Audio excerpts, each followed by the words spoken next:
Olá, este é o vídeo 93 da Faculdade da Água, agosto de 2025, período de seca, aproximadamente 45 dias sem chuva.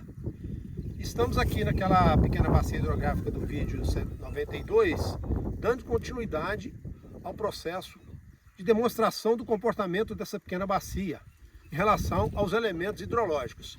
Hoje iniciaremos com o elemento hidrológico chuva, mostrando como que ela se comporta no solo. Agosto é um mês de vento, então a gente observa alguns pequenos barulhos, né, que são normais durante a nossa gravação. E nesse giro de 360 graus que estamos fazendo, estamos mostrando praticamente os 84 hectares da pequena bacia. Este vídeo, então, ele dá início em campo na aplicação desses elementos hidrológicos da pequena bacia, iniciando pela chuva, explicando como é o comportamento dela e como que ela afeta o comportamento da bacia hidrográfica, além dos outros elementos hidrológicos. No vídeo anterior, nós destacamos duas situações de cobertura de solo. Uma situação de cobertura com uma boa vegetação, nesse caso aqui da braquiária, com um bom volume de massa, né? E mostramos também situações de solos expostos, como a gente vê, por exemplo, aqui, que a gente mostrou no vídeo anterior, a água indo direto para a estrada, onde a água não infiltra nada durante as chuvas. Essas áreas que nós podemos considerar degradadas, elas representam aproximadamente 1,8% dessa pequena bacia de 84 hectares. Bom, eu estou fazendo essa contextualização inicial para que depois a gente faça a medição aqui da chuva em duas parcelas que nós já delimitamos aqui para a gente fazer essa demonstração e essa avaliação.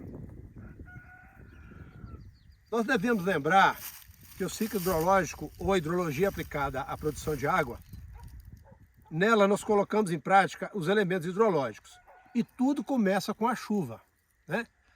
É aquilo que a gente já mostrou várias vezes e agora nós vamos mostrar aqui algumas figuras importantes em relação a isso, só para a gente relembrar, né? Que é o mapa da delimitação da pequena bacia, onde a gente mostra os diversos aspectos geográficos dela. Um retrato da situação aqui da área, da cobertura vegetal e da declividade. Nessa declividade onde a gente está, que são as duas parcelas, era uma declividade de aproximadamente 30% de declividade. Vamos também lembrar, através dessa figura, do fluxo da água, né, desde que ela cai através da chuva até o seu ponto final, onde a gente pode direcionar a água para onde a gente conseguir ou entender que seja o melhor, né? No nosso caso, em relação a segurar a água da chuva nas áreas amorradas, nas áreas mais altas, para promover uma boa infiltração, uma boa percolação para alimentar as nascentes. Você que está nos assistindo pode estar se perguntando: para que fazer esse trabalho de campo, já que temos as tabelas em livros, na internet, em outros locais, para consultas e elaboração de projetos? E também, com um Brasil tão grande, com tantas bacias hidrográficas, com tanta diversidade, é possível ou viável fazer esse trabalho em campo, medindo o que nós estamos fazendo aqui hoje? Eu posso te responder com bastante segurança, ao longo desses 11 anos que nós estamos nos dedicando a esse trabalho. Quando eu digo nós da equipe da Faculdade da Água, juntamente com a orientação do professor Valente. A primeira resposta é que nós temos uma diversidade em cada pequena bacia. Só lembrando, né? A gente tem uma área de pastagem, a gente tem um anfiteatro logo à frente. Olha a diferença dele, da conservação, onde o gado não está entrando, e comparando com o anfiteatro que nós vimos no vídeo anterior. Então essas diferenças, elas vão evoluindo ao longo dos anos. Então a gente precisa estar medindo isso para acompanhar e gerar dados locais, dados reais locais, para que eles possam ser usados na microrregião. Então, as mudanças climáticas estão aí, além do que eu acabei de falar. Em cada momento acontece algo que não está previsto, além daquilo que a gente prevê, né? Então é importante demais construir esses dados a nível de campo hoje. A segunda resposta: é possível e viável fazer esse trabalho, porque nós já demonstramos isso através de trabalhos de diagnósticos e levantamentos de dados em mais de 15 municípios ao longo desses 11 anos. Poderíamos ter feito 1000 municípios se nós tivéssemos condição. E com um detalhe muito importante: um custo muito baixo e confiável. Então, é importante lembrar disso, que essas experiências, esses conhecimentos que a gente foi adquirindo, nos dão condições de fazer cada vez resultados com mais confiabilidade. Bom, locais da prática de hoje, nós estamos então numa encosta de 30% de declividade, e lembrando que o primeiro passo então é conhecer a bacia, conforme a gente já conhece, fazer um inventário, diagnóstico, conforme a gente já fez, e agora para elaborar o projeto e executar. Aqui a gente já explicou a situação aqui da área que era a cana, né? Isso já foi mostrado em vídeos anteriores. Bom, vamos fazer agora uma demonstração aqui da condição do solo. Para a gente entender um pouco em relação à umidade no solo, nós vamos mostrar 3 momentos aqui de umidade desse solo, aqui do local das parcelas. Primeiro, nós cavamos aqui aproximadamente 15 centímetros e vamos pegar o solo e vamos tentar apertar ele aqui na mão e soltar, e nós vamos ver que ele vai esfarelar, ele não vai conseguir ficar preso na mão, fazendo um torrão, alguma coisa desse tipo, né?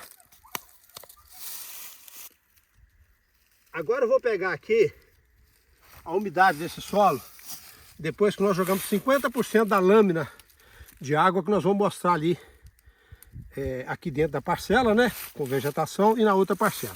Vamos ver como que ficou esse solo. Vou fazer de novo aqui. 50% da umidade. Apertei o solo, esse é um solo argiloso, ele já mantém uma certa firmeza, uma certa elasticidade e firmeza, né, ó. Nós jogamos a metade do volume de água, que a nossa lâmina aqui está sendo em torno de 50 milímetros por hora de intensidade de chuva. Tá? Nós aplicamos em 3 metros quadrados, 2 parcelas de 1 metro quadrado cada uma, nós aplicamos um total de 24 litros de água, 12 litros em cada parcela, durante 9 minutos e meio, o que equivale a uma chuva, a uma intensidade de chuva de 50 milímetros por hora. Agora a terceira situação desse solo em termos de umidade. A gente observa que com os 54 milímetros por hora, né, que na verdade foram durante 9 minutos e meio, os 24 litros de água em 3 metros quadrados, durante 9 minutos e meio. Então umedeceu essa pequena camada aqui. Então misturando essa umidade aqui, ó, dessa camada com um pouco da área seca, a gente ainda tem uma umidade ainda bastante boa, e tem 15 minutos que nós fizemos essa aplicação. A gente já tem aqui uma condição de um solo um pouco mais firme, né, de umidade. Ele já está um solo quase na capacidade de campo, né? Esse solo poderia estar com umidade mais profunda, claro que se estivesse chovendo regularmente, ou se fosse uma área irrigada. Mas como tem 45 dias que não chove, é natural que essa água demore, ela vai descendo aos poucos. Então cada irrigação que a gente fizer, conforme nós estamos fazendo aqui hoje, essa demonstração da chuva, essa umidade vai se mantendo. Aqui tem vegetação, a umidade segura um pouco mais. Tem transpiração, mas também tem uma proteção contra a perda de umidade pela evaporação. Vamos mostrar agora dentro da parcela sem vegetação. Bom, essa é a parcela de 1,5 metro por 1 metro, que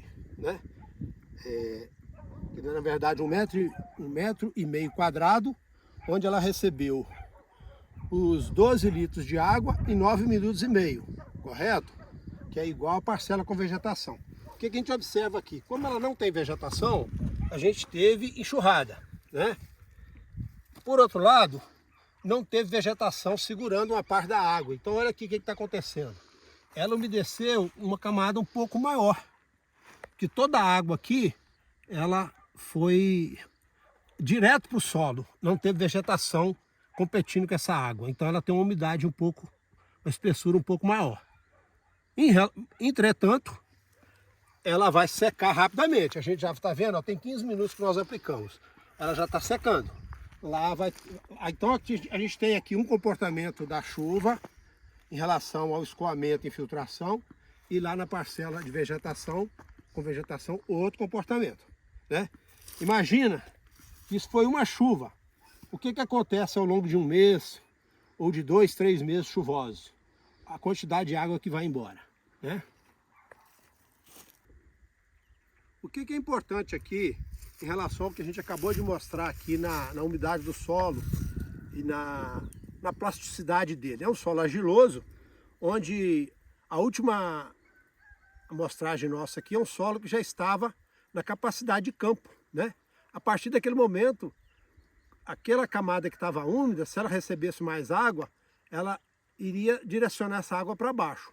Estando todo molhado o perfil do solo, a hora que passa da capacidade de campo para o encharcamento, é o momento que a água vai descendo para o lençol, para alimentar os lençóis e as nascentes. É importante destacar que são parcelas pequenas e antes da gente fazer irrigação dentro delas, a gente fez um molhamento no perímetro do lado de fora, para reduzir o efeito de borda, né?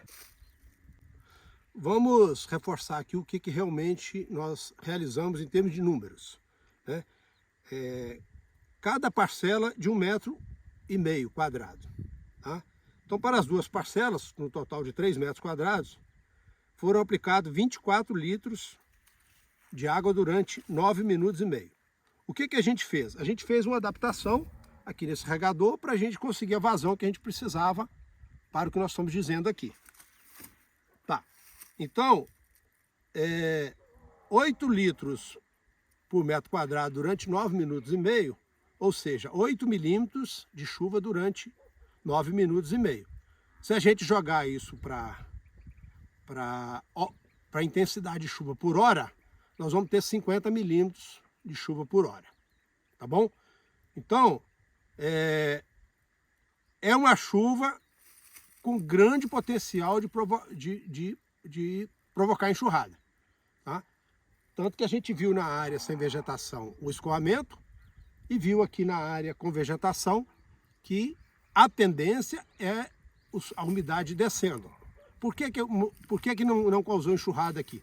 Porque porque foram só 8 milímetros e nós estamos há 45 dias sem chuva, né? Se a gente continuar molhando aqui, com certeza nós vamos começar a ver algum escoamento, né? Então é muito importante que a gente entenda esse comportamento hidrológico da chuva, né? Ou a chuva como um elemento hidrológico. E qual que é a importância disso para o que nós estamos dizendo? É que nós estamos fazendo isso na prática.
O que é importante destacar?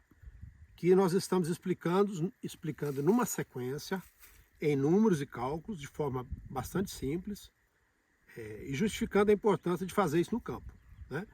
Nós já medimos vazões, já medimos chuva, inclusive nessa pequena bacia, e mostramos em outros vídeos, né? Nessa bacia tem um pluviômetro, mas a partir de hoje, nós estamos iniciando a demonstração de como aplicamos os elementos hidrológicos em campo, nos projetos conduzidos pela equipe da Faculdade da Água, com a colaboração do professor Valente. O que significa isso, pessoal? Significa o grande diferencial dos nossos projetos, da nossa equipe, em relação a uma grande quantidade de projetos que existem por aí, pelo Brasil afora. Esse diferencial, ele tem vários aspectos. Um deles é o custo. Nós estamos fazendo aqui, num custo baixíssimo, um trabalho que, se for feito numa escala de uma escala de uma licitação de uma empresa, projetos dos modelos que são trabalhados hoje, primeiro que alguns não aceitariam uma proposta prática dessa. E por outro lado, existem modelos muito sofisticados, muito caros para se fazer isso. Então fica aquela pergunta, vamos gastar dinheiro em quê? Em algo prático, exequível? Ou vamos continuar produzindo material pouco acessível aos produtores rurais, né? Muito bem, se tudo começa com a chuva, então estamos aqui começando com a chuva, né? E para encerrar, eu gostaria de lembrar o seguinte, nós estamos aplicando a hidrologia de produção de água em campo. Utilizamos uma forma de trabalho possível de ser aplicada pelos produtores, pelos técnicos, por gestores e por projetistas, né? Mostramos por que devemos começar as medições e monitoramento do ciclo hidrológico pela chuva, a qual deverá afetar o comportamento da bacia como um todo. Lembrando que nós temos a bacia hidrográfica e temos dentro da bacia a hidrologia. Então, bacia hidrográfica e bacia hidrológica. Muito bem, muito prático, e no próximo vídeo nós vamos mostrar um pouco da situação dessa pastagem em relação à área de mata, sobre conservação de solo e infiltração. Ou seja, daremos sequência aos elementos hidrológicos demonstrados e aplicados em campo. E esperamos que isso seja compreendido como um grande diferencial do nosso trabalho em relação a diversos outros. Estamos aqui para continuar, precisamos de apoio. Se você tem interesse em nos apoiar, entre em contato conosco, faça o contato, está aqui na tela o contato meu e da Daça. Estamos abertos a sugestões, a elaborar vídeos na sua região, na sua propriedade, desde que ela tenha trabalho diferenciado e que possa ser demonstrado e possa ser agregados ao que nós estamos falando e vice-versa ao que nós estamos fazendo. Muito obrigado a todos e até o próximo vídeo, se Deus quiser.